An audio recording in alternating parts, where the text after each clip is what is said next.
வணக்கம் சகோஸ், இது ஒன்லி காதல் ஸ்டோரிஸ் அண்ணா உங்க மகி. 2 வாரமா காணொளி பதிவேற்றம் செய்யாததுக்கு மன்னிக்கவும். இன்னைக்கு நாம செந்திருவின் காதல் கதை தான் கேட்க போறோம்.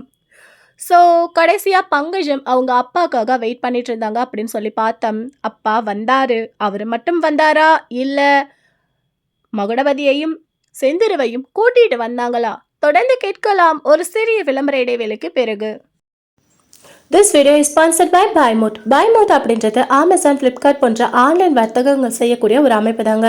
நம்ம எப்படி வீட்டுக்கு தேவையான பொருட்கள் கம்மி விலையில் அங்கே கிடைக்குதுன்னு சொல்லிட்டு நம்ம போய் அங்கே பர்ச்சேஸ் பண்ணுறோமோ, அதை விட கம்மியான விலையில் நமக்கு இந்த பைமோட்டில் கிடைக்குதுங்க. பாருங்கள், நானும் இதில் பர்ச்சேஸ் பண்ணியிருக்கேன்.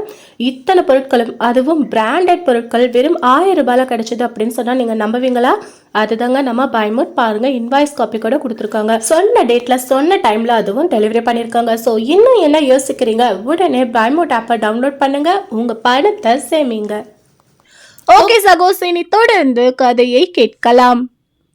கடிகாரத்தின் மணி 10 என்று டான் டான் அடித்தது. அப்போது வாசலில் வண்டி சத்தம் கேட்டது.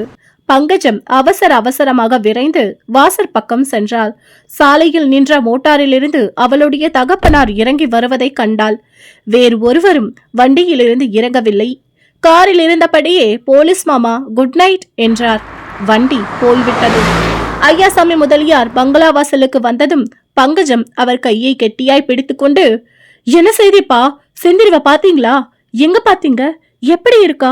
சௌக்கியமா இருக்காளா? ஏன் அவளை அழைச்சிட்டு வரல? ஓ, அவங்க விடமாட்டேன்னு சொல்லிட்டாங்களா? என்னப்பா அமைதியா இருக்கீங்க, எதுவுமே பேச மாட்டேன்றீங்க என்று கேள்விகளை சரமாரியாக அடுக்கினாள். எங்கம்மா, நீ இடம் கொடுத்தாதானே நான் பேசணும். சரி, அம்மா எங்க? அம்மா சாப்பிட்டுட்டு தூங்கிட்டாங்கப்பா. சரி வா, சாப்பிட்டுட்டு அதுக்கப்புறம் சாவகாசமா பேசிக்கலாம். அப்பாப்பா, எனக்கு இது மட்டும் சொல்லிடுங்களேன், செந்திரு சௌக்கியந்தானே? சௌக்கியம்தான். சரிவா, சாப்பிடலாம். இரவு உணவு முடித்த பிறகு இருவரும் பங்கஜத்தின் அறைக்கு சென்றனர். முதலியார் ஈசி சாரில் சாய்ந்து கொண்டு அவர் அருகில் ஒரு சின்ன நாற்காலியை இழுத்து போட்டுக்கொண்டு பங்கஜம் உட்கார்ந்தாள். என்னப்பா ஒரு மாதிரியா சௌக்கியம்னு சொல்றீங்க? என்னாச்சு? எனக்கு ரொம்ப கஷ்டமா இருக்குப்பா. நாம கவலைப்பட்டு அவளுக்கு ஒன்றும் செய்ய போறதில்லம்மா, எல்லாம் தலையெழுத்து. ஒரு பாவமும் செய்யாத மருதாச்சல கவுண்டரோட குடும்பத்துக்கா இத்தனை பெரிய கஷ்டம்? எல்லாம் துரதிர்ஷ்டம், என்னத்த சொல்ல. என்னப்பா அவளுக்கு என்ன ஆச்சுன்னு ஒண்ணுமே சொல்ல மாட்டாம இந்த மாதிரி எல்லாம் பேசிட்டு இருக்கீங்க? அந்த கடுதாசி அவதானே எழுதுனது. அந்த கடுதாசிய பத்தி நாம அடைஞ்ச கவலையெல்லாம் வீண். என்னப்பா சொல்றீங்க? ஆமா, இன்னைக்கு காலையில நான் இங்கிருந்து கிளம்பியதுலேருந்து நடந்த எல்லாத்தையும் சொல்றேன், நல்லா கேட்டுக்கோ. நானும் ராவ் பகதூரும் நேரா சிங்கமேட்டுக்கு போனோம். செந்திருவோட சித்தப்பாவும் ஊர்ல தான் இருந்தாரு. அவரோட கள்ளிப்பட்டி கார்கோட கவுண்டரும் இருந்தாரு. கள்ளிப்பட்டி கார்கோட கவுண்டர் ரொம்ப பொல்லாதவர்னு எல்லாரும் சொல்றாங்களே, ஆனா ஒரு பொல்லாத்தனத்தையும் நான் அங்க பார்க்கல. பேரூருக்கு கூட வந்திருந்து என்னோட உபநிஷத்தை அவர் கேட்டாராம். செந்திரு இப்ப சிங்கமேட்ல தானே இருக்கா? அவளை நான் போய் பார்க்கலாமா? இதற்குள்ள அவசரப்படுறிய குழந்தை. எங்களை ரொம்பவும் மரியாதையோட வரவேற்று உபச்சாரம் செஞ்சாங்க. செந்திருவன் விஷயத்தை எப்படி கேட்கறதுன்னு நாங்க தயங்கிட்டு இருக்கும் போது கள்ளிப்பட்டி கவுண்டரே அந்த பேச்சை எடுத்தாரு. நீங்க எதுக்காக இங்க வந்திருக்கீங்கன்னு எங்களுக்கு தெரியும். இந்த கடிதம் விஷயமா தானே வந்திருக்கீங்க என்று ஒரு கடிதத்தை எடுத்து போட்டாரு. அது செந்திருவின் கடிதம்தான். அந்த டைம் உன்னதான் நினைச்சு நான் ரொம்ப பெருமைப்பட்டேன் குழந்தை. உன்னுடைய ஞாபக சக்தி சில விஷயங்கள அபாரமா இருக்குது. கிட்டத்தட்ட நீ என்ன எழுதி காட்டினியோ அதேதான் அந்த கடிதத்திலையும் இருந்தது என்று முதலியார் பங்கஜத்தை பெருமையுடன் பார்த்தார். அது இருக்கட்டும்பா, செந்திருவ பார்த்தீங்களா இல்லையா? அதுதானே சொல்ல போறேன். ஏன் இவ்வளவு அவசரம்? கேட்டுக்கிட்டே வா. கள்ளிப்பட்டி கவுண்டர் பிறகு என்ன சொன்னா தெரியுமா? எனக்கு தூக்கி வாரி போட்டது. இந்த கடிதத்துல எழுதி இருக்கிறது ஒரு மாதிரி உண்மைதான். அந்த பொண்ணு ஜெயில தான் வச்சிருக்காங்க. நீங்க விடுதலை செஞ்சு கொண்டு போவதா இருந்தா போங்க, ரொம்ப சந்தோஷம். நாங்க குறுக்க நிக்க மாட்டோம். ஆனா ஏதாவது விபரீதம் உயிர்ச்சேதம் நேர்ந்தா எங்களை பொறுப்பாக்காதீங்க. அந்த பெண்ணை விடுதலை செஞ்சு போறதுக்கு நீங்க 2 பேர் மட்டும் பத்தாது அப்படின்னு எனக்கு தோணுதுன்னு சொன்னாரு. நாங்க அதை பார்த்துட்டு அதை கேட்டுட்டு ரொம்ப வியப்படைஞ்சோம். அப்புறம் உங்க இஷ்டம்னு கள்ளிப்பட்டி கவுண்டர் சொல்லிட்டாரு. அவர் சொன்னதோட அர்த்தம் எங்களுக்கு தெரிஞ்சதும் ரொம்பவே துக்கமா போயிடுச்சு. பங்கஜம் வியப்புடன் பயத்துடனும், என்னப்பா அவர் சொன்னதின் அர்த்தம் எனக்கு ஒன்னும் புரியலையே. நீ வீணா வருத்தப்படாத குழந்தை, விதிக்கு யார் என்ன செய்யலாம். உன் சிநேகிதிக்கு சித்த பிரம, அதுவும் ரொம்ப கடுமையா இருக்கு. என்ன? இல்லவே இல்ல, இருக்கவே இருக்காது என்று கத்தினாள் பங்கஜம். இல்லாம இருந்தா நல்லதுதான், ஆனா இருக்கிறத இல்லன்னு எப்படி சொல்ல முடியும் குழந்தை? அவர்கள் சொன்னது தானே, நீங்க என்ன நேர்லயா போய் பார்த்தீங்க? இப்படி கேட்பன்னு எனக்கு தெரியும். அதனால தான் கள்ளிப்பட்டி கவுண்டரு நேர்ல காட்டி விடுகிறேன் என்று சொன்னபோது நான் சரின்னு சொன்னேன். ராவ் பகதூர் பிள்ளை கூட அவ்வளோ இஷ்டம் இல்ல, போக வேண்டான்னு தான் சொன்னாரு. இவர்கள் சொல்கிறது போதாதா, நாம வேற போய் பார்க்கணுமானு கேட்டாரு. ஆனா நான் தான், என் பொண்ணு சமாதானமாக மாட்டா, நாம போய் ஒரு எட்டு பார்த்துட்டு வந்துடலான்னு வற்புறுத்தி கூட்டிட்டு போனேன். மருதாச்சல கவுண்டருக்கும் எனக்கும் இருந்த சிநேகிதத்தை சொல்லி அந்த பெண்ணை கண்ணாலையாவது பார்த்து விட்டு வரலான்னு தான் போனேன். பார்க்காமல் போனா நீ என்ன லேசில விடமாட்டன்னு சொல்லி வச்ச. மத்தியானம் சாப்பிட்டுட்ட பிறகு எல்லாரும் கிளம்பணும். கிளம்புனீங்களா? எங்க கிளம்புனீங்க? அப்படின்னா செந்திரு சிங்கமேட்ல இல்லையா? 10 நாளைக்கு முன்னாடி வரைக்கும் சிங்கமேட்ல தான் இருந்தாலாம். ஒரு நாளுக்கு திடீர்னு கிளம்பி ஒருவருக்கும் தெரியாம கோயம்புத்தூருக்கு ஓடி வந்திருக்கா. ஓடி வந்த இடத்துலதான் உனக்கு கடிதம் எழுதியிருக்கா. அந்த சமயம் மட்டும் நாம இங்க ஊர்ல இருந்திருந்தா இவ்வளவு தடபுடல் ஏற்பட்டிருக்காது. என்னப்பா சொல்றீங்க? சித்தபிரமையோட இந்த ஊருக்கு எப்படி அவளால வர முடியும்? ஆமா குழந்தை, ஆமா. அந்த சமயம் அவ்வளவு அதிகமா இல்லையா. வீட்டுல சாதாரணமா நடமாடிட்டு தான் இருந்தாளாம். ஒருவரும் கவனிக்காத சமயமா பார்த்து வீட்டை விட்டு கிளம்பி வந்துட்டாளாமா. பெரியண்ணன்னு அவங்க வீட்டு வேலைக்கார அவளை தேடிக்கிட்டு கிளம்பி வந்த போது ரயில்வே ஸ்டேஷன்ல அவள் ரயில் ஏறுகிறத பார்த்தாங்களாம். சரி, இவளை இப்ப கூப்பிட்டா வரமாட்டா, நாமளும் அவ பின்னாடியே போயிடலாம், அவளை எங்கேயும் தொலையாமலாவது இருப்பாளேன்னு சொல்லிட்டு இந்த பெரியண்ணனும் அவளோட ரயில் ஏறி கோயம்புத்தூருக்கு வந்துட்டாங்க. 2 பேருமா இந்த ஊருக்கு வந்து சேர்ந்தாங்களாம். இங்க சிங்கமேடு கவுண்டர் வீட்டுக்கு மெதுவா தாஜா பண்ணி அவளை அழைச்சிட்டு வந்திருக்கானா அந்த பெரியண்ணன்.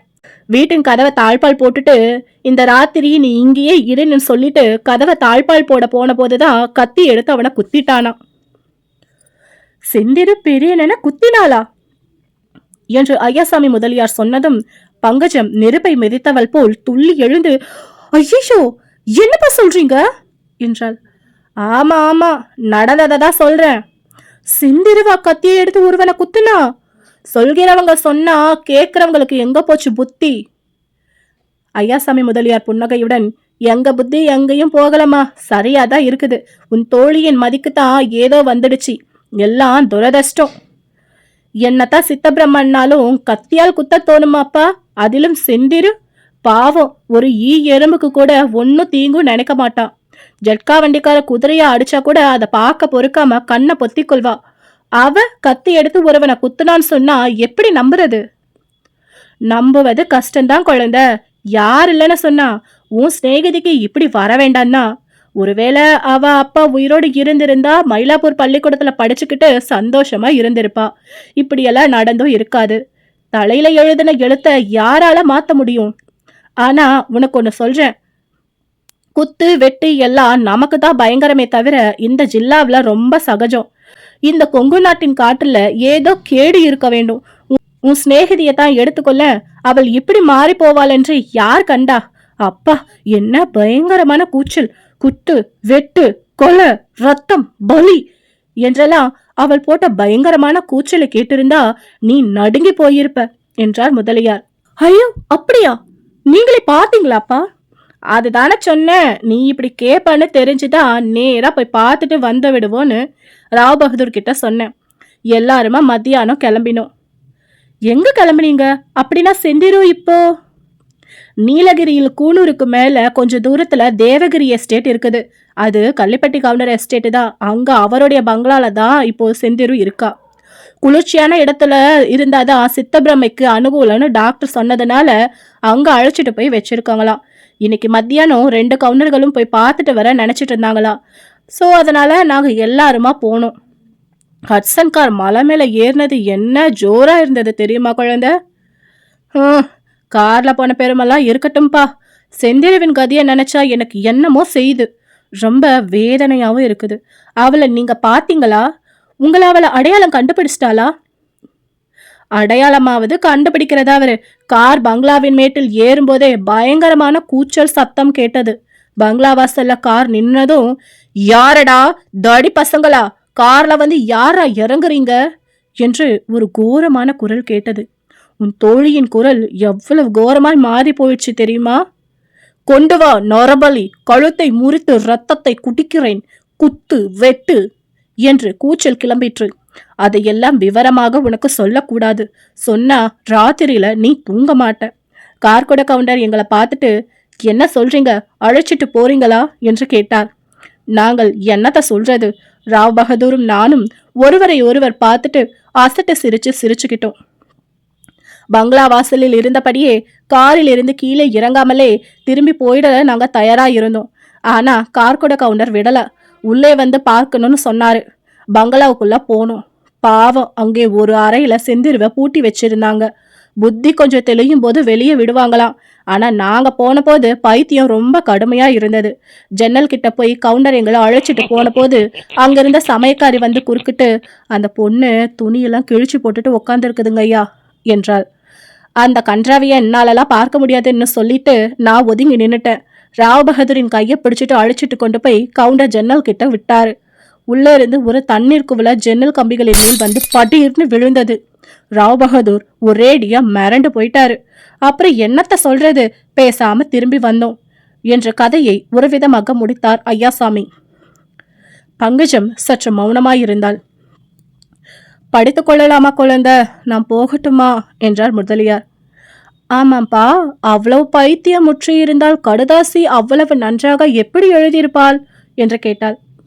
நான் தான் சொன்னேனே அம்மா, கோயம்புத்தூருக்கு ஓடி வந்த போது அவளுக்கு உடம்பு ஓரளவு நல்லாதான் இருந்ததுன்னு. சரிதான், ஆனா கடிதம் நம்ம வீட்டுக்கு எப்படி வந்ததா, யார்கிட்ட கொடுத்தாலாம்? சரியா போச்சு, அதை இன்னும் உனக்கு சொல்லலையா? இந்த ஊர்ல அனுமந்தராயன் தெரு வீட்டுல மச்சில செந்திருவும் பெரியண்ணனும் தனியா இருந்த போது இவள் கடிதம் எழுதி வச்சிட்டு இருந்தாளாம். அந்த வழியா இந்த மகுடபதின்ற பையன் சுத்த கில்லாடியான். ஏற்கனவே சிங்கமேட்டு கவுண்டர் மேல அவனுக்கு விரோதமா கடிதத்தை அவன் நம்ம வீட்டுல கொண்டு வந்து கொடுத்து விட்டு போலீஸ் ஸ்டேஷனுக்கும் போய் கண்ணா பின்னான்னு ஏதேதோ ஒளறி வச்சிருக்கானாம். சிங்கமேட்டு கவுண்டரோட பேரை சிரிப்பதுக்கு இந்த மாதிரி எல்லாம் செஞ்சிருக்கான் போல. அவன் மேல கள்ளிப்பட்டி கவுண்டருக்கு என்ன காண்டு தெரியுமா? அந்த பையன் மட்டும் மறுபடியும் கையில சிக்கட்டும், முதுகு தோலை உரிச்சிட்டு மறுகாரியம் பாக்குறேன்னாரு. கள்ளிப்பட்டி கவுண்டர்னா என்ன நினைச்ச நீ? இந்த ஜில்லாவிலேயே அவர் வச்சதுதான் சட்டம். பெரிய உத்தியோகஸ்தர்கள் எல்லாம் கூட பயப்படுவார்கள். ஜில்லா போர்டு பிரசிடென்ட் அன்று 3 பேருக்கு வந்த போது தடபுடல் பட்டதே அந்த பிரசிடென்ட்டுக்கு கள்ளிப்பட்டி கவுண்டர்னா கொஞ்சம் பயம், தொட நடுங்கி போயிடும். அப்படிப்பட்ட கள்ளிப்பட்டி கார்கோட கவுண்டரே இந்த மகுடபடின்ற பையனை தேடிட்டு இருக்காரு. காங்கிரஸ் பெயரையும் காந்தி பெயரையும் கெடுக்கத்தான் வந்திருக்கான்னு சொன்னாரு. இவ்விதம் சொல்லிவிட்டு ஐயாசாமி முதலியார், தூக்கமா வருதுமா என்று கொட்டாவி விட்டார். மகுடபதி பற்றி பங்கஜம் கட்டியிருந்த ஆகாச கோட்டையெல்லாம் போல போலவென்று இடிந்து விழுந்தது. என்னமோ கேட்க கேட்க விசனமாயிருக்கிறது அப்பா. ஆனால் இன்னும் ஒரு விஷயம் மட்டும் எனக்கு பிடிபடல. எனக்கு செந்திருதி எழுதிய கடிதத்தை மருத கவுண்டன் ஏன் திருடுனா? அந்த கடிதம் உங்க அழகான கள்ளிப்பட்டி கவுண்டரிடம் எப்படி போய் சேர்ந்தது? அது ஒரு விஷயம் பாக்கி இருக்கா? சரி கேட்டுக்கோ. செந்திரு உனக்கு எழுதின கடிதம் வீதியில் போட்டா இல்லையா, அதை பத்தி பெரிய அண்ணா கவுண்டர் கிட்ட சொல்லியிருக்காங்க. புத்தி சாதனை இல்லாதவ என்ன எழுதி இருக்காளோ என்னமோ, இது வெக்கக்கேடு வெளியே வந்தா அப்படின்னு நினைச்ச அவங்க நமக்கு தெரியாமலே அந்த கடிதத்தை எடுத்துட்டு வர சொல்லியிருக்காரு. ஆனா இந்த முட்டா பையன் நம்ம படிச்சது தெரியாமலேயே எடுத்துட்டு போய் அவங்க கிட்ட கொடுத்துருக்கான். அதை பத்தி அவங்களே பேசணும்னு மதியம் வீட்டுக்கு வரலான்னு நினைச்சிட்டு இருந்தாங்களாம். அதுக்குள்ள நாங்களே போயிட்டோன்னு சொல்லி வருத்தப்பட்டாரு. சரிம்மா, நான் போட்டாமா? சரிப்பா, உங்களுக்கு தூக்கம் கண்ணை சுத்துது, நீங்க போய் படுத்துக்கோங்க. நானும் லைட் ஆஃப் பண்ணிட்டு வரேன். சரிம்மா, அதிக நேரம் கண் விழிக்காத. நாவல் எழுதுனதெல்லாம் போதும். உன் சிநேகிதியின் கதையே பெரிய நாவலா இருக்குது என்று சொல்லிக்கொண்டே ஐயாசாமி கிளம்பினார்.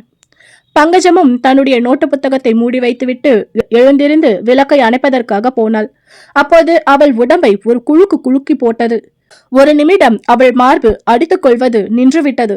ஏனெனில் விளக்கை அணைப்பதற்காக அவள் எழுந்த போன போது ஜன்னலுக்கு எதிர்பக்கத்து சுவரில் ஒரு மனிதனுடைய நிழலை அவள் பார்த்தாள்.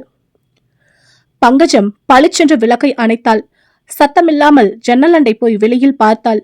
ஏறக்குறைய பாதி வட்டமாயிருந்த சந்திரன் மேற்கே அஸ்தமித்துக் கொண்டிருந்தது. அதனுடைய மங்கிய ஒளி அப்போது பெய்து கொண்டிருந்த பனியினால் இன்னும் மங்கலாக காட்டிற்று. அந்த மங்கிய நிலவில் ஒரு உருவம் பங்கஜத்தின் அறையில் இருந்து எதிர்ப்புறமாக போய்க் கொண்டிருந்ததை அவள் பார்த்தாள். பார்த்ததும் பங்கஜம் யாரடா அது என்று கூச்சல் போட எண்ணினாள். ஆனால் அவளுடைய நாக்கு மேல் அன்னத்தில் ஒட்டி கொண்டது. வாயிலிருந்த சத்தம் கிளம்பவில்லை.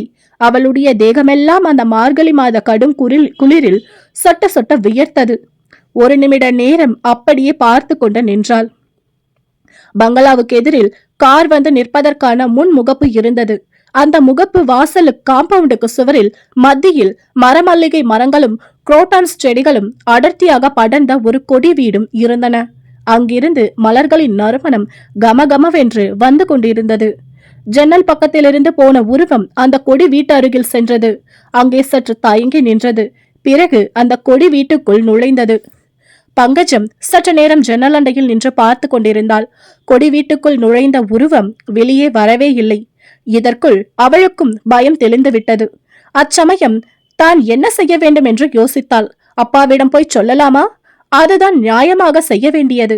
ஆனால் பங்கஜத்தின் மனதிற்குள் ஒரு விசித்திரமான சந்தேகம் உதித்தது.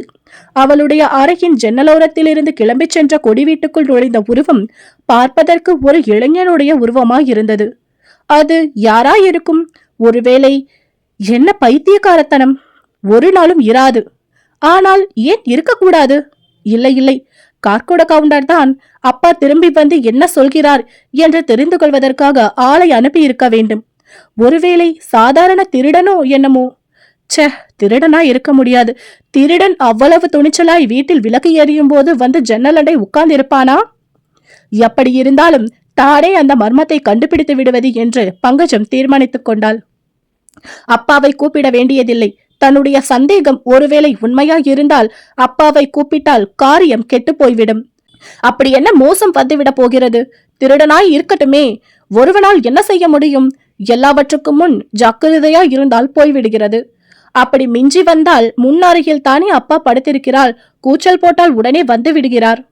இப்படியெல்லாம் சிந்தித்து இந்நிலைமையில் சாதாரண பெண் எவரும் செய்ய துணியாத காரியத்தை செய்ய துணிந்தாள் பங்கஜம். அவள் படித்திருந்த நூற்றுக்கணக்கான நாவல்களில் வரும் கதாநாயகிகளின் தைரியம், துணிச்சல் எல்லாம் அவளிடம் அந்த நிமிடத்தில் வந்து குடிக்கொண்டன. ஓசைப்படாமல் நடந்து போய் ஒரு அலமாரியை திறந்தாள். அதற்குள் இருந்து 2 பொருட்களை எடுத்துக்கொண்டு வந்து ஜன்னலண்டை நின்று நிலவு வெளிச்சத்தில் பார்த்தாள். அவற்றுள் ஒன்று டார்ச் லைட், இன்னொன்று கைத்துப்பாக்கி. கைத்துப்பாக்கி அவளுடைய தகப்பனார் கடப்பா ஜில்லாவில் உத்தியோகம் பார்த்த காலத்தில் அபாயத்துக்காக வைத்துக் கொண்டிருந்தது. இப்போது அது துருப்பிடித்து கிடந்தது. அதில் ரவையும் கிடையாது. ஒரு விளையாட்டு பொருளாய் அதை பங்கஜம் தன் அலமாரியில் எடுத்து வைத்திருந்தாள். சில சமயம் அவளுடைய தோழிகள், தம்பிமார்கள், வேலைக்காரர்கள் முதலியோரை விளையாட்டுக்காக சுட்டு விடுவேன் என்று அவள் இந்த துப்பாக்கியை காட்டி பயமுறுத்துவது உண்டு.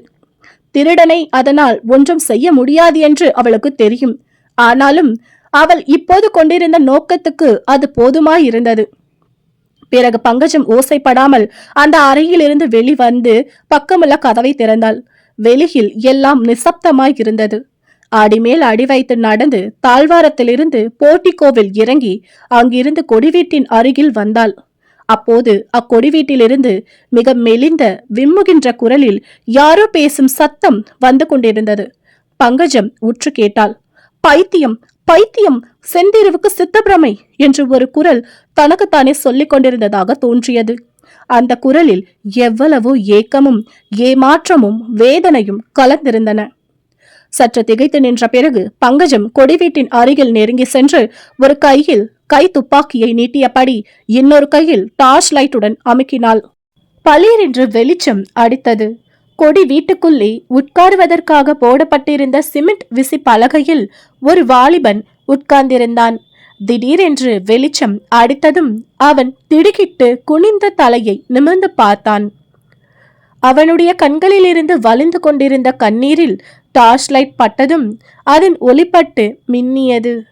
எதிரே கை துப்பாக்கியுடனும் டார்ச் லைட்டுடனும் நின்று கொண்டிருந்த பங்கஜத்தை பார்த்ததும் அவனுக்கு ஒரே திகைப்பாய் போயிருந்தது. ஒரு வினாடியில் அவனுடைய கண்களில் கண்ணீர் வறண்டு விட்டது. பங்கஜத்தை வியப்புடன் கண்கொட்டாமல் பார்த்து கொண்டிருந்தான். 5 நிமிடம் வரையில் இவ்விதம் இருவரும் ஒருவரை ஒருவர் மௌனமாக உற்று பார்த்தபடி இருந்தார்கள். பங்கஜத்துக்கும் பேச நா எழவில்லை. அவளுடைய சந்தேகம் ஒரு விஷயத்தில் உண்மையாயிற்று. இந்த வாலிபன் அன்று அவர்கள் வீட்டிற்கு புதிதாக வந்த தவிசு பிள்ளைதான். அன்று சாயங்காலம் பங்கஜம் தன் அறைக்குள் உட்கார்ந்து புத்தகம் படித்து கொண்டிருந்த போது வாசலில் யாரோ வந்து சார் சார் என்று கூப்பிடும் சத்தம் கேட்டது. கதையின் சுவாரஸ்யத்தால் அவள் யார் என்று போய் பார்க்கவில்லை. அவளுடைய தாயார் உள்ளே இருந்து வந்து வாசல் கதவை திறந்தாள். அம்மாவுக்கு வந்திருந்தவனுக்கும் பின்வரும் சம்பாஷணை நடந்தது பங்கஜத்தின் காதில் விழுந்தது. யாரப்பா நீ? ஐயாவ ஒரு காரியமா பார்க்க வந்தேன். இருக்காங்களா? ஓ, தவசு பிள்ளையா? இதற்கு முன் யார் வீட்டுல சமையல் செஞ்சு கொண்டிருந்த? வந்து நான் ஓ, கோடி வீட்டு ஆச்சி அனுப்பினாங்களா? அவங்க கிட்டதான் நான் தவசு பிள்ளை வேணும்னு சொல்லி வச்சிருந்தேன். இவ்வளவுதான் பங்கஜத்திற்கு கேட்டது. அப்போது அவளுக்கு சிரிப்பு வந்தது. அவளுடைய தாயாருக்கு கொஞ்சம் காது மந்தம். யாரோ ஒருவன் எதற்காகவோ அப்பாவிடம் வந்திருக்கிறான். அவனை பிடித்து அம்மா தவிசு பிள்ளையா என்று கேட்டாள் என்பதை எண்ணி பார்க்கும்போது தனக்கு சிரிப்பாய் வந்தது என்று எண்ணினாள். ஆனால் சாயங்காலம் பங்கஜம் சமையல் அறைக்குள் போன போது ஒரு வாலிபன் நாகரிகமும் அழகும் வாய்ந்த தோற்றமும் உள்ளவன் சமையல் வேளையில் அம்மாவுக்கு உதவி செய்து கொண்டிருந்ததை பார்த்து வியந்தாள். அம்மாவிடம் ஜாடையினால் இவன் யார் என்று கேட்டான். தவிசு பிள்ளை வேண்டுமென்று கோடி வீட்டு ஆட்சியிடம் சொல்லியிருந்தேன், அவர்கள் அனுப்பி இருக்கிறார்கள் என்று தாயார் சொன்னாள். சாயங்காலம் வந்தவன் இவன்தானா? அம்மா தப்பு செய்கிறாள் என்று நாம் நினைத்ததல்லவா தப்பாய் போயிற்று என்று எண்ணிக்கொண்டாள். பிறகு சாப்பிடும் சமயத்தில் பங்கஜம் புதிய சமையற்காரனை கொஞ்சம் கவனிக்க தொடங்கினாள். இவ்வளவு நாகரிகமான சமையற்காரனை இருக்கிறார்களா? முகத்தில் என்ன கலை, எவ்வளவு சுத்தமாயிருக்கிறான் என்று எண்ணிக்கொண்டாள். ஆனால் அந்த தவிசு பிள்ளை தன்னை கடைக்கண்ணால் அடிக்கடி பார்ப்பதையும் அவள் கவனிக்க தவறவில்லை. பங்கஜத்துக்கு அசாத்திய கோபம் வந்தது. அத்துடன் அம்மாவிடம் சொல்லி பிரயோஜனம் இல்லை.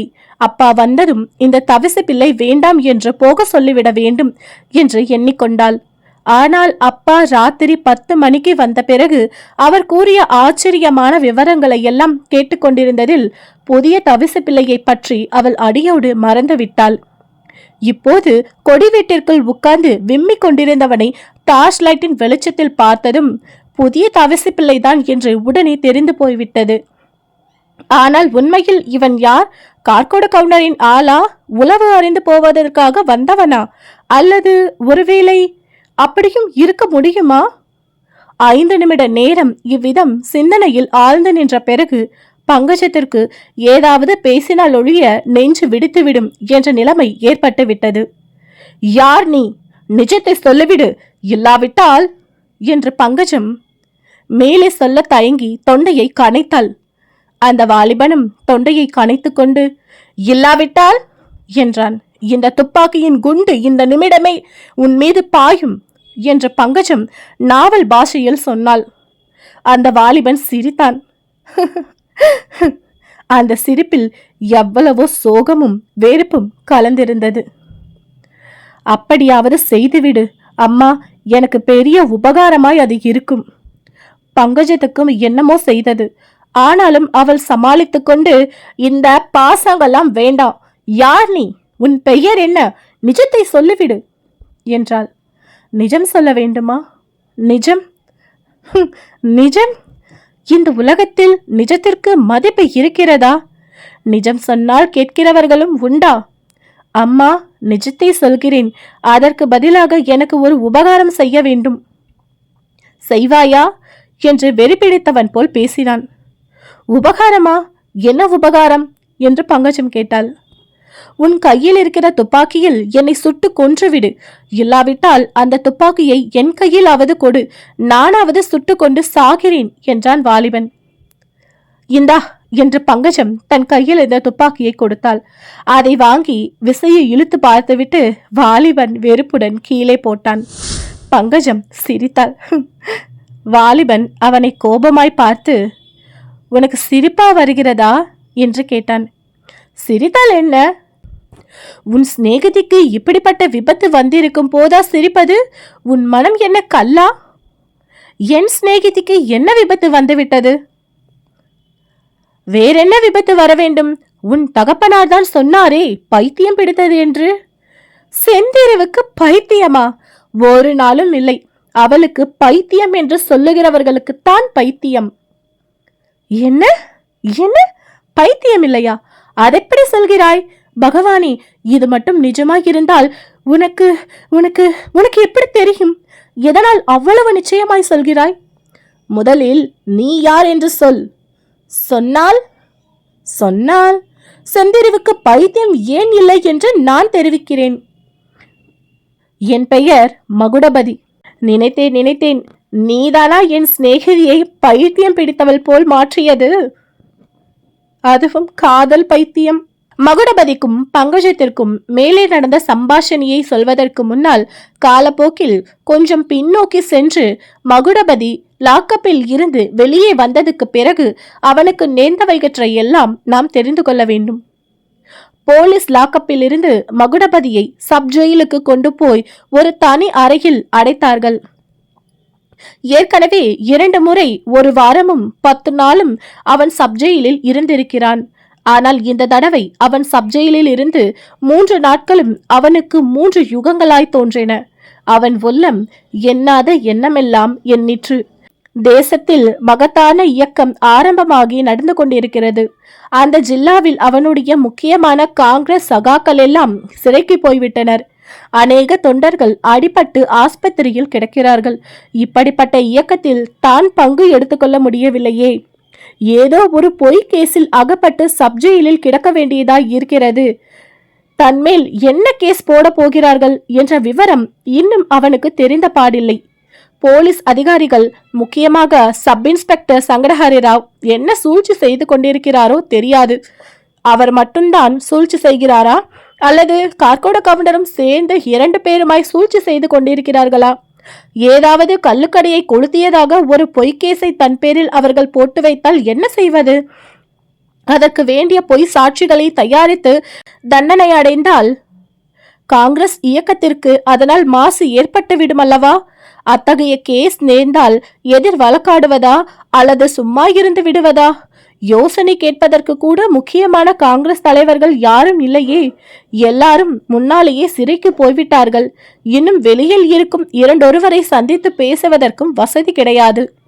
ஐயோ, அன்றைக்கு நாம் கோயம்புத்தூருக்கு என்னத்திற்காக வந்தோம்? நம்மூரிலேயே ஏதாவது மறியல் நடத்தி பேசாமல் சிறை புகுந்திருக்க கூடாதா என்று எண்ணி மகுடபதி பெருமூச்சு விட்டான். அன்று தான் கோயம்புத்தூருக்கு வந்ததனால் என்னென்ன விபரீதங்கள் ஏற்பட்டு விட்டன. தனக்கு மட்டுமா கஷ்டம்? செந்திருவுக்கும் பெரியனனுக்கும் அல்லவா தன்னால் பெரும் விபத்துக்கள் நேர்ந்து விட்டன. செந்திருவை பற்றி நினைக்கும் போதே அவனுடைய நெஞ்சு சொல்ல முடியாத வேதனை அடைந்தது. அவளுடைய கதி என்ன ஆயிற்றோ? எங்கே இருக்காளோ? பலவந்தமாய் கார்கோட கவுண்டருக்கு கல்யாணம் செய்து வைத்திருப்பார்களோ? ஒருவேளை அவள் உயிரை விட்டிருப்பாளோ? பாவிகள் ரொம்பவும் அவளை இம்சை செய்திருப்பார்களோ? ஐயோ ஐயோ, நம்மை நம்பிய அந்த அபலை பெண்ணுக்கு நம்மால் பிரயோஜனம் இல்லாமல் ஆபத்தாக அல்லவா ஆகிவிட்டது என்று எண்ணிய போது மகுடபதியின் இருதயம் துடிதுடித்தது. ஆம், அன்றிரவு தான் அந்த வீட்டில் ஒளிந்திருந்து திடீரென்று வெளியே வந்ததனால் செந்திருவின் மேலே அந்த கவுண்டர்களுக்கு இல்லாத பொல்லாத சந்தேகங்கள் உண்டாகி இருக்கும் அல்லவா? செந்திருவுக்கு மட்டும் ஏதாவது தீங்கு நேர்ந்திருந்தால் அதற்கு காரணமாய் இருந்தவர்கள் மேல் பழிக்கு பழி வாங்கியே தீர்வதென்று மகுடபதி சங்கல்பம் செய்து கொண்டான். கார்கோட கவுண்டர் அவன் மனக்கண்ணின் முன்னால் தோன்றும் போதெல்லாம் அவனுடைய ரத்தம் கொதித்தது. நரம்புகள் எல்லாம் புடைத்து எழுந்தன. அஹிம்சையாவது ஒன்றாவது வெறும் பைத்தியக்காரத்தனம்.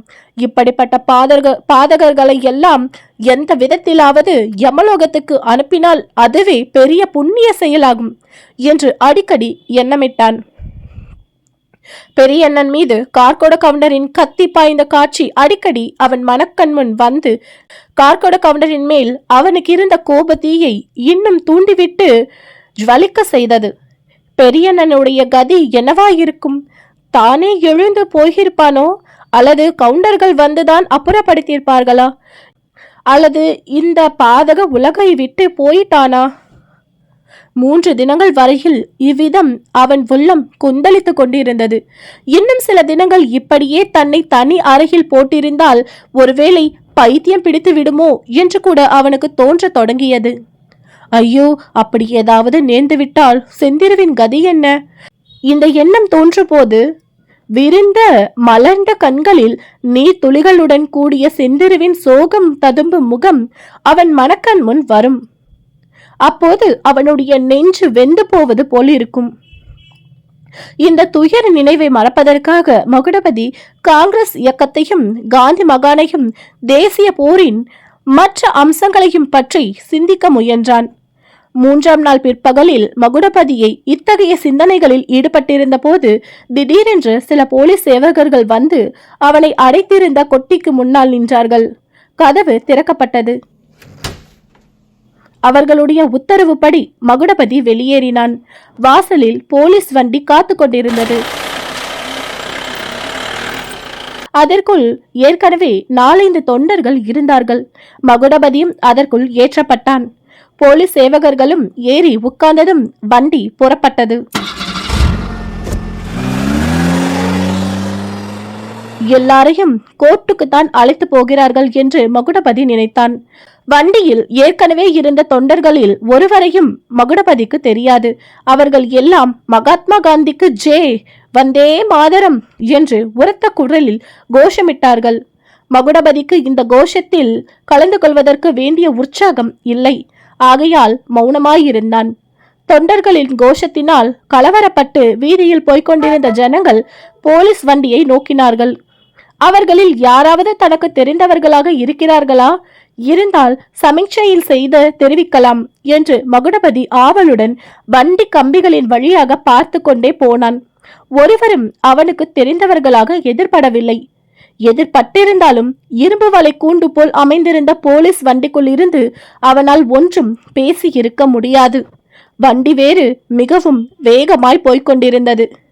கோர்ட்டில் கொண்டு போய் நிறுத்தியதும் தன் பேரில் பொய்கேஸ் என்று கூச்சலிட்டு அன்றிரவு நடந்த சம்பவங்களையும் சொல்லலாமா என்று மகுடபதி யோசித்தான்.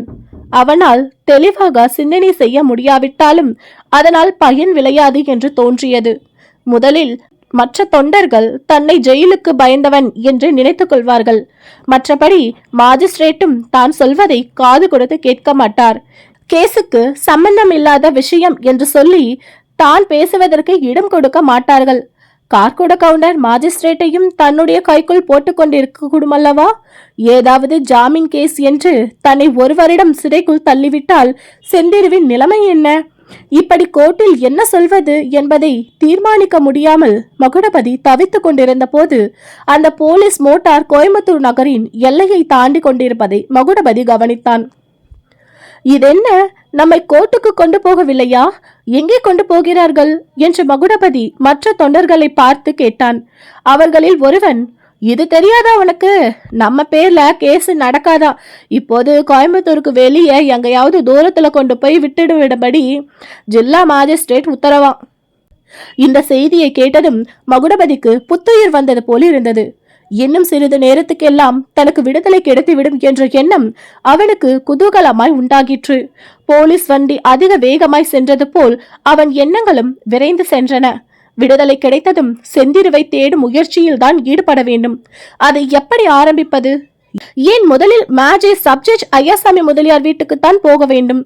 முதலியார் எப்படிப்பட்டவராய் இருந்த போதிலும் அவருடைய பெண் செந்திருவின் தோழி தனக்கு ஒத்தாசை செய்வாள் அல்லவா?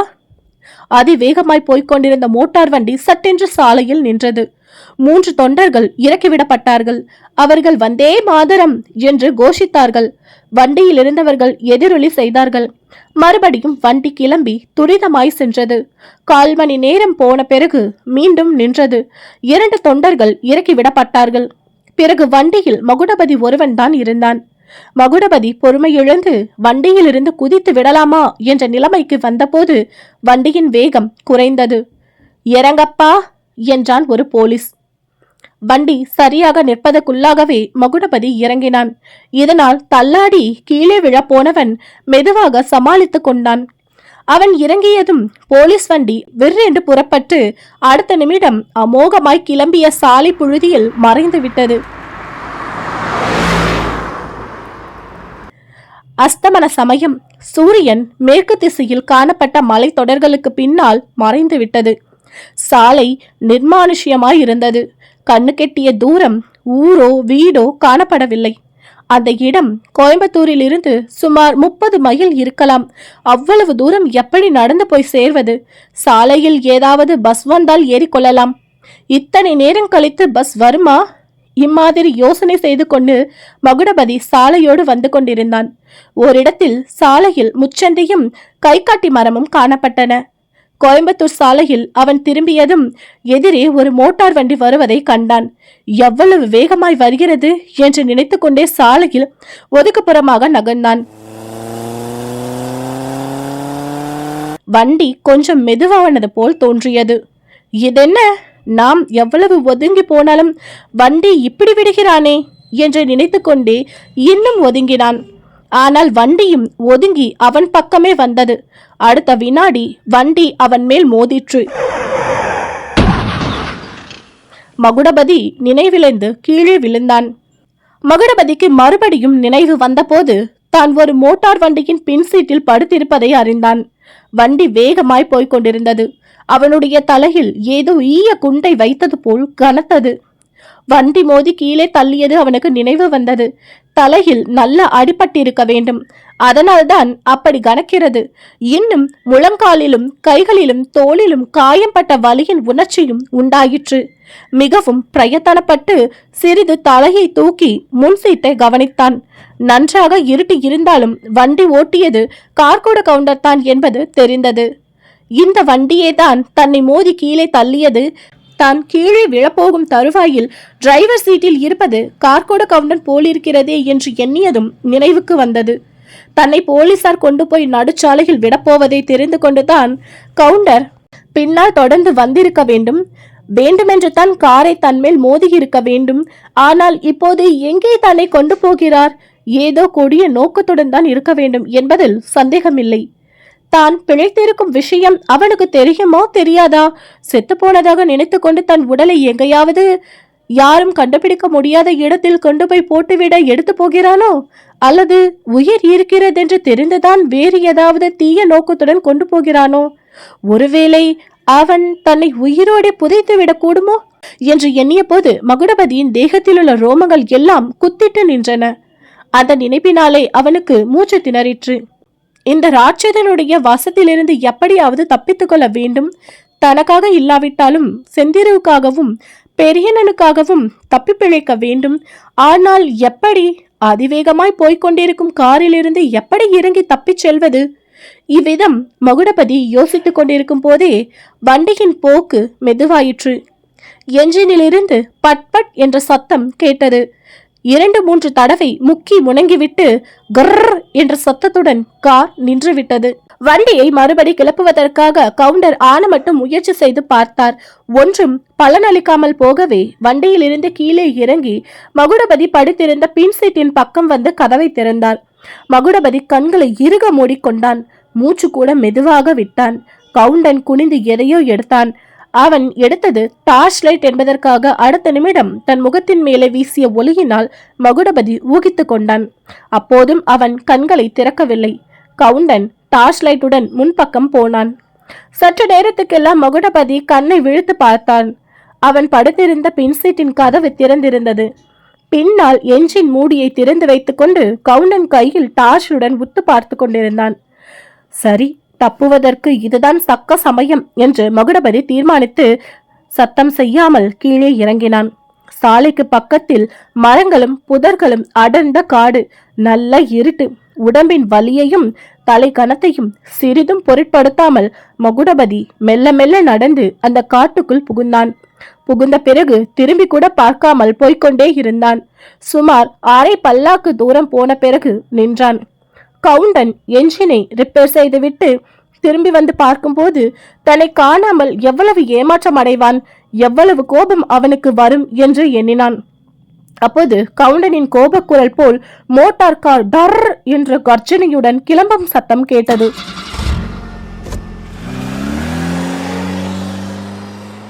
அந்த சத்தம் தூரத்தில் மறையும் வரையில் மகுடபதி பேசாமல் இருந்தான்.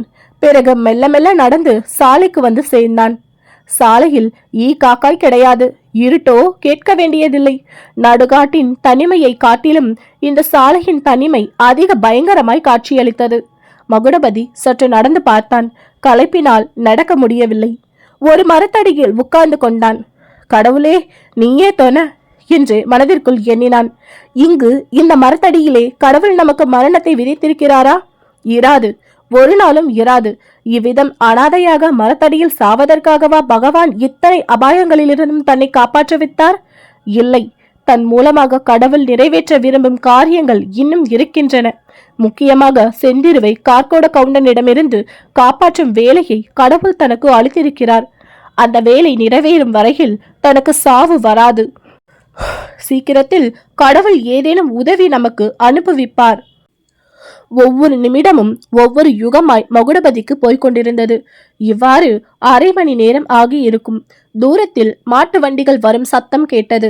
அவற்றில் தொங்கிய விளக்குகள் வரிசையாக ஆடிக்கொண்டு வரும் அலங்கார காட்சியும் தென்பட்டது. அவை கோயம்புத்தூருக்கு சாமான் ஓட்டிச் செல்லும் பார வண்டிகளாய்த்தான் இருக்க வேண்டும்.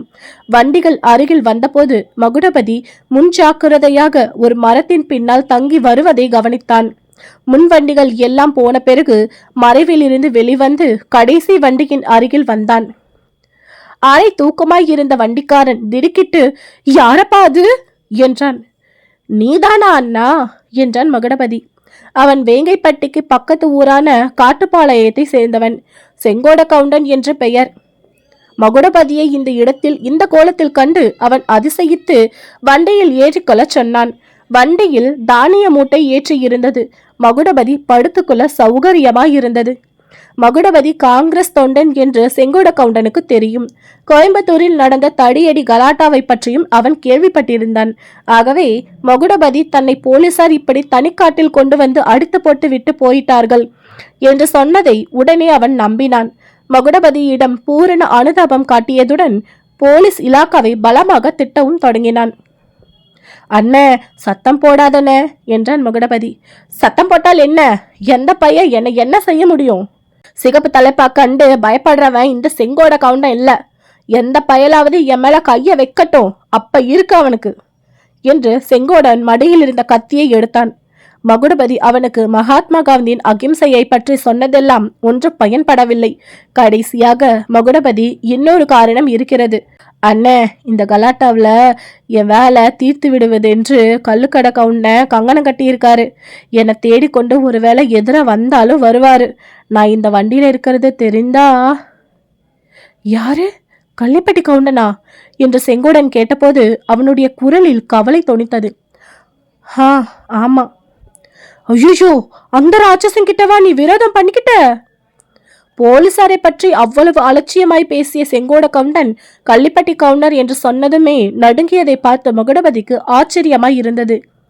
கள்ளிப்பட்டை கவுண்டரை உனக்கு தெரியுமா அண்ணா? ஏன் தெரியாது? நல்லா தெரியும். நானும் அவரும் ஒரே வீட்டில் தான் பொண்ணு கட்டினோம். என்ன? ஆமா, என் மச்சி நிச்சயதான் அவன் 2ஆம் தாரமா கட்டியிருந்தான். அப்படியா?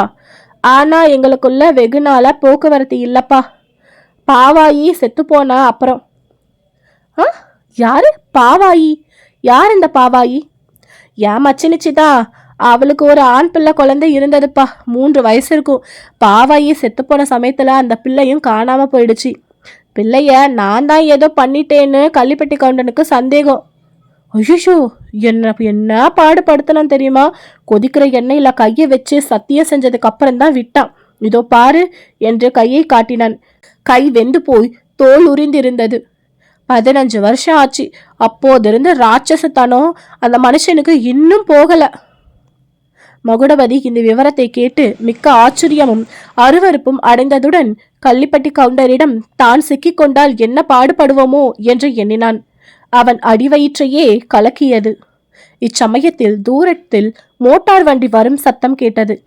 அதே ஹாரன் தான். அந்த ஹாரன் சத்தத்தை கேட்டதுமே வண்டிக்காரர்கள் மலமளவென்று வண்டிகளை திருப்பி சாலையில் ஒரு ஓரமாய் கொண்டு போக தொடங்கினார்கள். வருகிறது யார் மோட்டார் என்று அந்த வண்டிக்காரர்களுக்கு தெரியும் என்று தோன்றியது. நீ பந்தா போலயே ஆச்சு தம்பி, கப்சிப் பேசாம துணியை போத்து படுத்துக்கோ என்றான் செங்கோடன். கட்டை வண்டிகளுக்கு எதிரே கொஞ்ச தூரத்தில் மோட்டார் வண்டி நின்றது. அதில் இப்போது 4 பேர் இருந்தார்கள். கள்ளிப்பட்டி கார்கோட கவுண்டர் கையில் துப்பாக்கியுடன் காரில் இருந்து இறங்கிய போது அவ்வளவு வண்டிக்காரர்களுக்கும் கொலை நடுக்கம் எடுத்திருக்க வேண்டும்.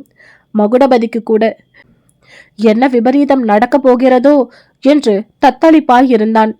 கவுண்டர் துப்பாக்கியை பக்கத்திலிருந்து காட்டு பக்கமாய் திருப்பி சுட்டார். 2 வேட்டு சத்தம் அந்த நள்ளிரவின் நிசப்தத்தை கிழித்து கொண்டு கேட்டது. கவுண்டருடன் வண்டியில் இருந்து இறங்கிய தடியர்கள் இருவரும் துப்பாக்கி வேட்டு தீர்த்த திசையை நோக்கி விரைந்து போனார்கள்.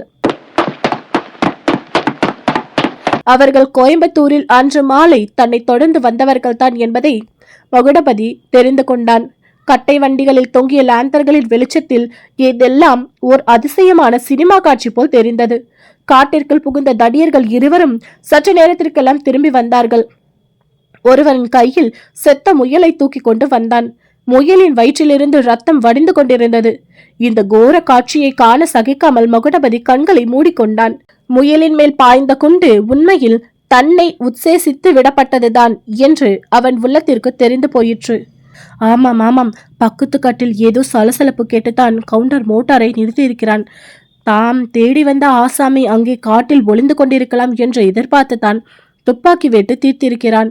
அர்த்த ராத்திரியில் முயல் வேட்டையாட அவர் வரவில்லை என்பது நிச்சயம். மனித வேட்டையாடத்தான் வந்திருக்கிறான் என்று எண்ணினான். இந்த நினைவினால் மகுடபதியின் தேகம் நடுங்கியது. அந்த ஜனவரி மாத குளிரிலும் அவனுடைய உடம்பு சொட்ட சொட்ட வியர்த்து விட்டது. கவுண்டருக்கும் மற்றவர்களும் காரில் மறுபடியும் ஏறி உட்கார்ந்தார்கள். எனப்பா, நீங்க வருகிற வழியில யாராவது ஒரு பையனை பார்த்தீங்களா? அப்போது செங்கோடு கவுண்டன், மகுடபதி 2 பேரும் நெஞ்சம் பட்பட் என்று அடித்து கொண்டது. முன்வண்டிக்காரன் என்ன சொல்ல போகிறானோ என்று இருவரும் பார்த்து கொண்டிருந்தனர்.